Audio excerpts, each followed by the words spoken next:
Hey, hello. I believe it's still morning. Good morning, everyone. Nice to meet all of you. My name is Sandra. I am the lead editor of Gadget, which is a Women in Tech magazine. And welcome to Why Are Enterprise Making the Move to DevOps? So here today we have Samir, Ashley, and Chris. So I will take it over to you guys to tell us about yourself. No problem. Good to hear me. Nice to meet you all. So my name is Samir Javeri. I'm a partner with Oliver Wyman, which is a global strategic consultancy. I've been with the firm for 11 years, and I've had a bit of a roller coaster career. But I've spent the majority of that in the digital practice, and I've played roles essentially as kind of two-pronged. One set of roles has been essentially a technical program lead on various kind of technical delivery ventures, where DevOps has played a huge part and has essentially been my secret weapon that I'm always making sure is table stakes. So very happy to be talking about it today. But also in more advisory and strategic roles as well, helping large organizations to improve efficiency, agility, etc. And DevOps is, again, one of the key levers that I look at when we do that. Awesome. Hey everybody, my name is Ashley Eakers, so very privileged to work for a company called Stack Overflow that most of you probably should know. Lucky enough to have an amazing global presence, a community that is so empowering to the world, and obviously how technology is looked at, built, and collaborated around. I'm lucky enough to lead our European and international business, so we have a huge team focused on helping organizations bring out both our team's products to customers, so helping organizations take advantage of collective and community knowledge within their engineering businesses, but also have a number of other areas that we focus on too. So really excited to be here, slightly nervous on stage, so apologies if I sort of look a bit weird, but lovely to meet you all, and hopefully we can have a good conversation today. Great. Hey, I'm Chris Chapman. I'm the Chief Technology Officer for MacStadium. We're a global Mac infrastructure company that focuses on DevOps for the Apple ecosystem. I've been there about four and a half years, came in through acquisition, through some of the patented technologies I've built. Prior to that, focused on a lot of technology stack and technology team leading, which of course involves a lot of DevOps and continuous integration and continuous delivery, which we'll talk about today. And just excited to be here and dig into the topic. Okay, amazing. Thank you all for introducing yourselves. So we'll just go to our first question of the day. So what is DevOps exactly for anyone who doesn't know in the audience? Yeah. Should we jump in? So I suppose probably a couple of years ago you asked this question. From my perspective, certainly on our community, DevOps probably meant lots of things to lots of people. I suspect if we were to have a show of hands, people would have very different, or maybe different ideas as to what it means to their businesses. But I think, and I could have talked to our chief product officer, our chief community officer about this before, and I think really it's the combination of a cultural shift, a methodology, and a set, therefore, of tools and procedures that are enabled by the methodology for organizations to be able to build technical capabilities, products at a higher velocity than they previously were used to. And it's obviously the bringing together of developers and the people that are building against the people that were formerly operating. So people can't throw tech over this sort of fence and say, well, we've built it now, hopefully you can make it work. But really bringing together that culture and people so that you can collaborate, build great products, and therefore the end result should really be that you delight your customers with your capability sets. And I think you hit on a key concept there in culture, because when people talk about DevOps transformation, there's a lot of focus on the tooling and the technology, and there certainly is a lot of that around that. Yeah. But it really is a big shift in the silos of the cultures of the company, whether it's the operations team, the development team, shared responsibilities amongst them, and how they interact. And a lot of your transformation process, I think, is as much a cultural influence and a how you manipulate the people in your company to be in a better form factor than they were. I couldn't agree more. I think if you're an organization that says we have DevOps engineers and they're just identified as DevOps engineers, but there's no leadership driving the culture, no sort of bringing together and harmonization about what people are doing, then great, you've got DevOps engineers, but you haven't got a practice, right? Right, exactly. But if you have got the ability to have organized culture whereby people are actually driving towards the right outcomes as business. And that has to come from the top down, really, as in, like, this is what we need to achieve for this reason. I remember when I first joined Stack Overflow, someone gave me the Unicorn project and then the Phoenix project just to kind of kick me quickly up the arse to learn what we were talking about. Yeah. But it really is, it's coming together and making sure that the business is driving their outcome rather than the people and the little business units. And we talk about silos all the time. How many business units you go, why are we not collaborating? Why are we not doing this together? And Right. if we did it together, we would be able to build at scale. The tools are a subset factor of that, right? Right. So, Absolutely. And I think that point for me is the one that really sticks out. That idea that DevOps is part of this wider move towards empowering and enabling teams and allowing kind of, let's say, more smaller business-focused teams to do comparatively much larger things as before, whereas the specialties that were needed in like sort of siloed teams have now become taken over by automation and tooling. Yeah. So you can have really small business-focused teams tackling larger, bigger problems end to end. And that's really, for me, like what the true power of DevOps starts becoming from an outcome perspective. yeah. Wow. So, Very interesting points from all of you. So my next question for you all is, how can large enterprise use DevOps, for example? Well, again, kind of teeing off what we talked about before, it's a couple of different things. It's pivoting from a traditional siloed stack of developer, operator, designer, and sort of forming a tight-knit group of teams focused on outcomes and delivery. You'll find it to be a much more product-focused, more customer-focused kind of way of creating things in the world.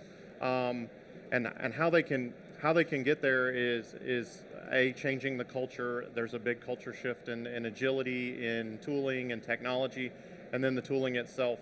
You'll hear continuous integration, continuous delivery. There's lots of tools and technology.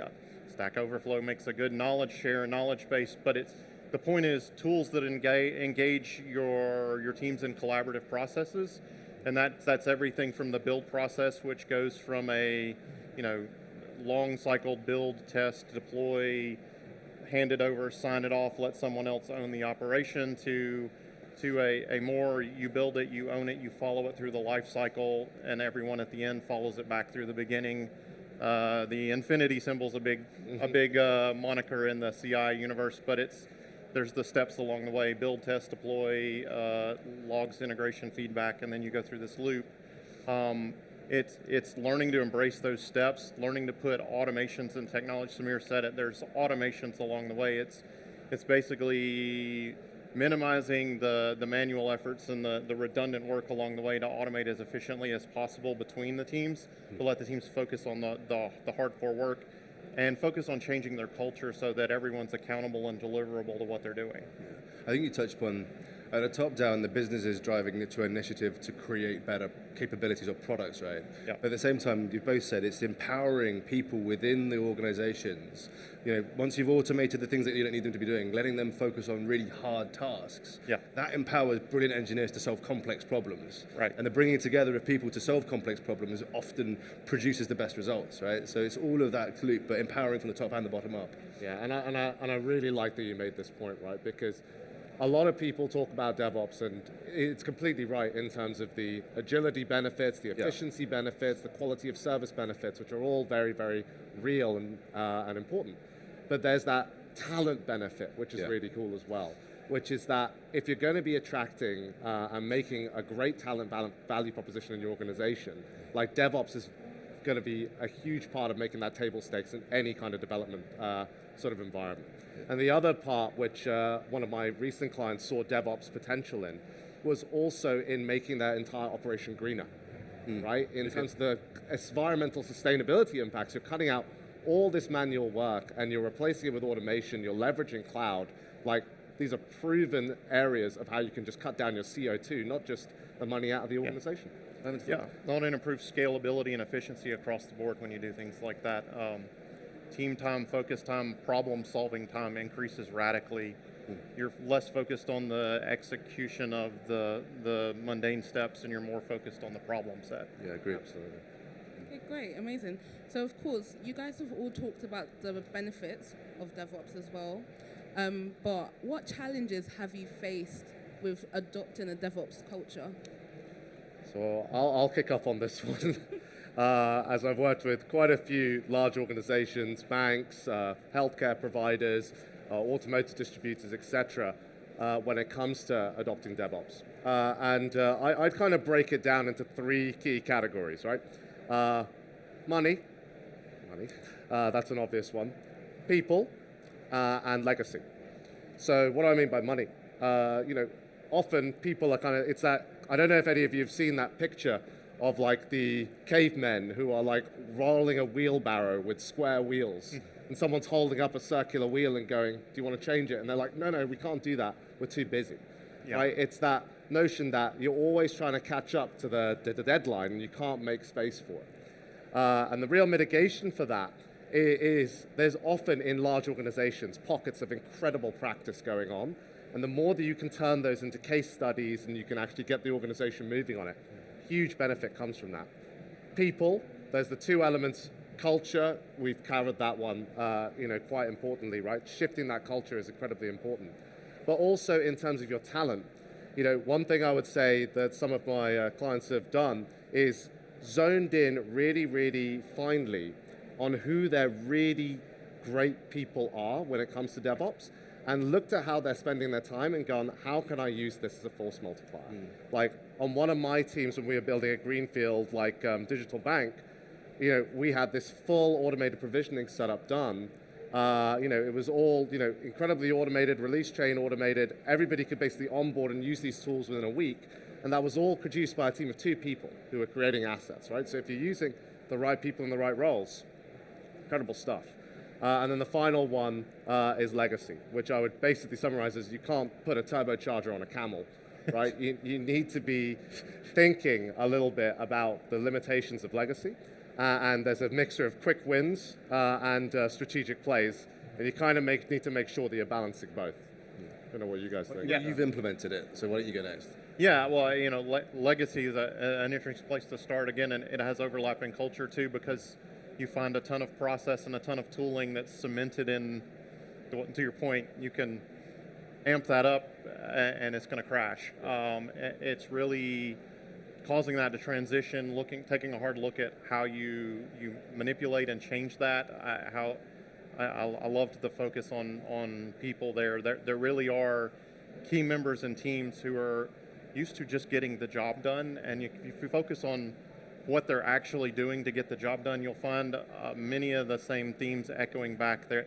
They use efficient automated tooling. They focus on the problem and not the process. They focus on the result and the outcome, not the journey along the way. And you start to empower those people with the tools and the technology and build the teams around that and build the organization around that. And you sort of organically move into a DevOps direction by doing so. Yeah. I think, so building on this, I think there's 2 sides that I would come at it.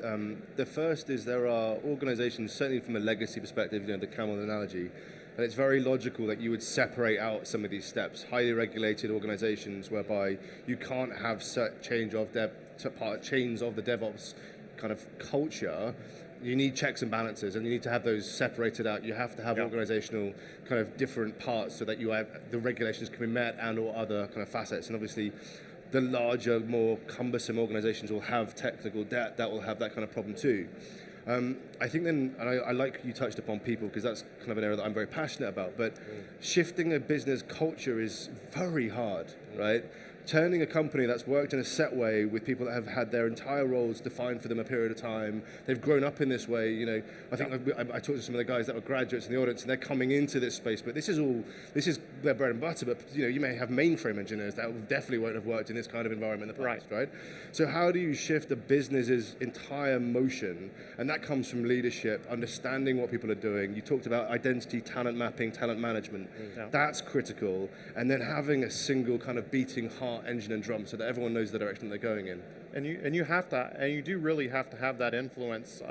Internally, my company does a lot for DevOps, but we internally are also along the journey. I think everyone's always along, and it is, you're constantly along the journey and enhancing it, but we have the same thing. You have traditional operator and engineers who are like, my job is to have a clearly defined thing that I'm held accountable for the performance of, and then the developers are going, no, change, quick. And those two those two, as much as they need to help each other, are constantly at odds, and it's having a sort of an overarching view and an overarching presence to kind of ref it out and go, yeah, but this is for the good of everybody, and let's share the responsibility and move together on It's this. like putting a highly extrovert person in the room with a very introvert person saying, can you guys create something great? Like, Absolutely, absolutely. We're totally going to come to this, right, when in the question about strategy, etc. But I really like this point about measurement as well. Yeah, definitely. It's really important, and incentives. And if you're kind of, when you've got like two groups of people who have misaligned incentives, you have exactly that problem. Right. But as you also mentioned, build it, own it, run it, in terms of that cultural vibe, but also the KPIs and the measurement frameworks that you can put on top of it, the classic DORA metrics, etc. If the whole organization and teams are kind of held to account against them, they don't leave anywhere to run, right? Like you can up your deployment frequency, but if your change failure rate's also going up, well, you know that something's going wrong. Yeah. Absolutely. Yeah. Great, amazing. So, of course, we've talked about all of the points of today and our questions. However, the final question for you all is, does your enterprise actually need DevOps strategy? That is a great question. Oftentimes, I think you can do DevOps at any scale. As there's certainly continuous integration and continuous delivery of code. Having that which you commit, test itself, deploy itself, give itself some feedback through monitoring and looping. But I think the real value of DevOps in your enterprise starts to come as your teams scale and grow, and as you develop the culture of efficiency around that. I think it's much more difficult to start in a non-DevOps culture and transform it than it is to sort of try to practice it from day one. So I think the sooner along your company's journey that you can indoctrinate people with those skills and those mindsets, the easier it's going to be as you grow and expand. I think it's also going to change the way you create teams, deploy infrastructure, and deploy technology. So I would encourage anyone in modern development to use DevOps. I think it is the practice of the day. As you said, Samir, it's well understood with clouds and scalability and efficiency that these tools do work, and they do ultimately produce better outcomes. But maybe if you're that scrappy startup with two people, there's a lot of this that's going to be heavy overhead and a lot of overkill and a little too much to bear. So pick and choose carefully the pieces and parts that make the most meaning to your company. Yeah. I think I would say yes, but it depends on what kind of company you are, which is exactly your point, right? If there's only 2 or 3 of you building an application or a product capability set, then you're going to be working so closely with each other anyway that it probably doesn't matter. Right. But I think the nature of the market, the pandemic and everything that we've been through over the last 4 or 5 years, the changing economy, organizations are obviously looking for areas to optimize their ability to either generate more revenue or keep the existing revenue base that they have. And there are very few options out there that you can buy something off the shelf that differentiates your business value proposition. And in that sense, the need, Zoom proved it amazingly while growing so quickly, that continual delivery of features, functions that enable end users to get something out of your product set, then kind of leads you to think, well, how is my organization delivering that kind of technical change at the speed that I need to change at without a methodology that embraces the entire ecosystem around it? And I think that it would be, companies can obviously choose where they're up on the map, and they can work out how fast they want to get there or how important it is. But you see organizations starting with small DevOps practices, with the roles of the role of developer experience is becoming significantly more important.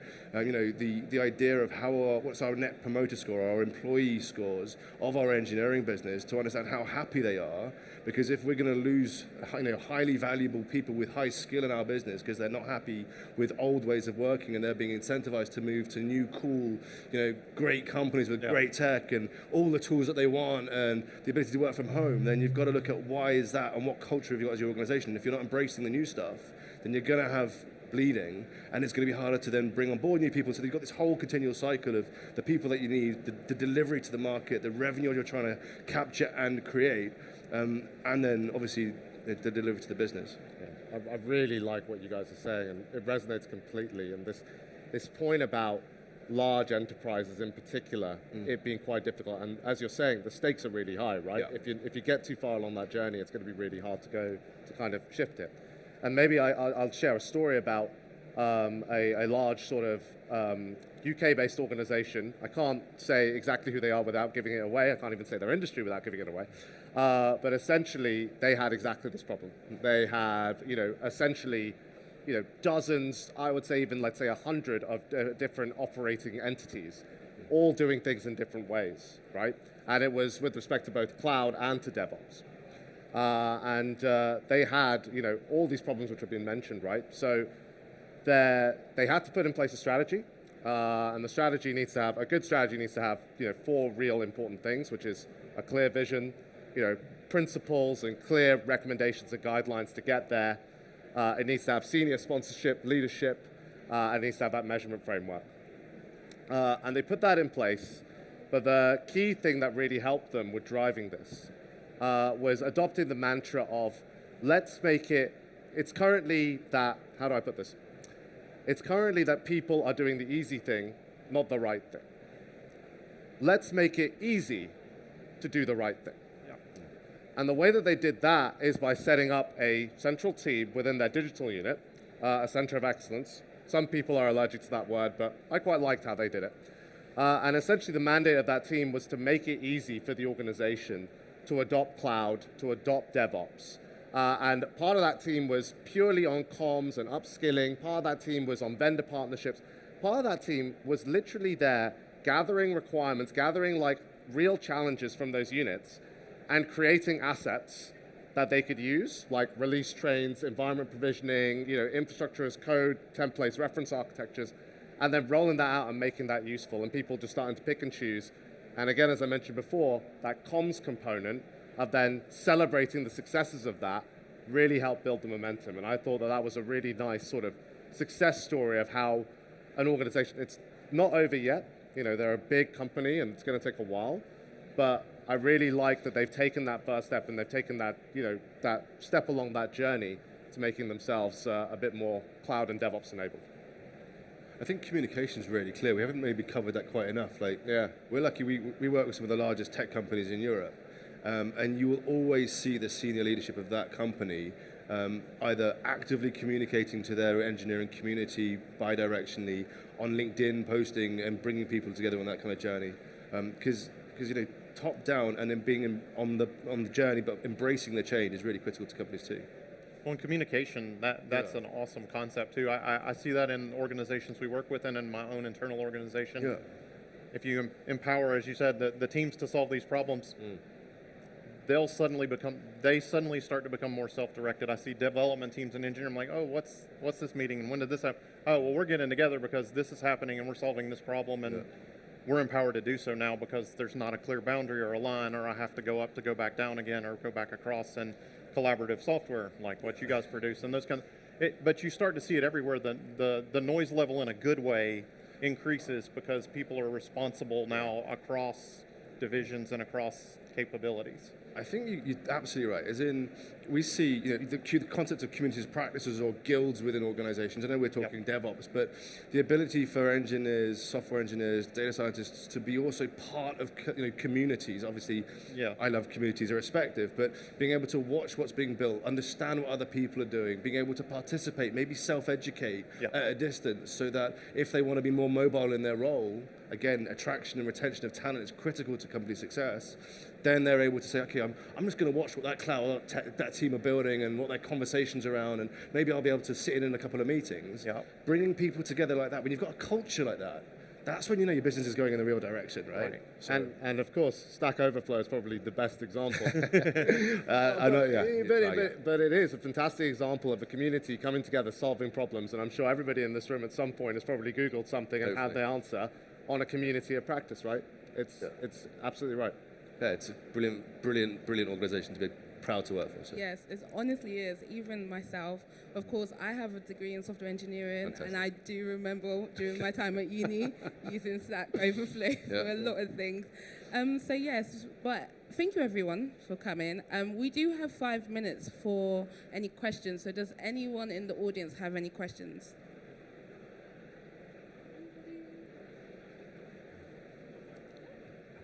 I'll come to you. Cheers, thank you. we've spoken about DevOps, culture, wrapping it around, but ultimately coming through tooling, all this kind of stuff. However, how do you actually affect what the stakeholders of a business require? If we're talking software development, how do we change product owners? How does DevOps be able to influence them when you may have very, very challenging kind of requirements coming through? Lovely that it's nice and fluffy in DevOps, but how does that then start to influence certainly probably one of the greater stakeholders in what is effectively value which is pushed out as a product? Yeah, that's, I mean, I'll take a stab at that. We have that challenge in ours. Part of it is aligning the product team with the engineering and dev team. Again, these become cultural pods, so to speak, and the value of the whole thing becomes that group's responsibility. I think metrics is another piece. The product ownership is often very value and metric driven. The development and engineering teams also sort of move in that direction now with the tooling and the integration that they do with DevOps. And as a collective, you start to unify around the value metrics and the delivery metrics and the performance metrics of your system as a whole, and that can be translated all the way up from the executive and sales leadership through product and down to dev. Everybody starts to align to sort of those goals and objectives, and that kind of helps everybody start speaking the same language, whereas I've noticed before in siloed org, product people kind of have their language about their delivery and how things are and what matters, and you see devs scratching their head and going, I don't think that's what people were saying when they said that, and then Well, that's just never going to work. yeah, it's never going to work, or you can't build that, and then ops just grumpily complaining about, I don't care what you guys do, but it better work, and I better not have to get paged in the middle of the night. And I think this shifts a lot of that around, again, because now the performance metrics that ops is tuned to are aligning with the value metrics that the product engineers are trying to deliver, and the feedback loops that they're getting from the customers are driving straight through the whole thing. So, I mean, that's kind of my take on it, if I addressed the question sort of correctly there. I couldn't agree more with what you're saying, Craig. Chris, sorry. And that notion of metrics is really important. But also this little bit of a shift, and for an anecdote for you, I was sitting at a meeting with the senior sponsor of a digital venture bank that we were building. And he asked kind of, let's say, what do you think, if he asked a big group of people, what do you think are the 3 most important features that this bank needs to have in order to capture the delight of our customers, right? And it was very much, it's exactly the point that you're making. It was very kind of, let's say, feature driven, right? And so there were answers that came from the order, like, oh, we should have, direct credit support. We should have this. We should have that. But the thing that was the most powerful was like somebody going basically, well, actually the thing that you probably should think about is not an individual feature, but your ability to change. Because if you look at the current most successful organizations, what they all have in common in terms of digital disruptors is their pace, the ability to change, the ability to adapt. And that's not something that you could just put your finger on as a feature. It's not like I want a feature that makes me able to have any features, right? The value of being able to change quickly, the value of being able to change securely, the value of service quality, that needs to be imbued in people's mindsets. And it's not just it's not just DevOps for the sake of DevOps. Customers, everybody in this room expects it. If you're sitting there on your web app and it takes more than like 10 seconds to load, or it's down, instantly you're going to go somewhere else, right? And making people understand that the core of achieving that kind of impact comes from investments in DevOps, in cloud, in infrastructure. That is the mindset shift that you really need to get. Amazing. Thank you so much. That is the end of our panel for today. Thank you so much for all of you for giving all of your insights to this amazing audience. And yes, thank you, everyone. Thanks.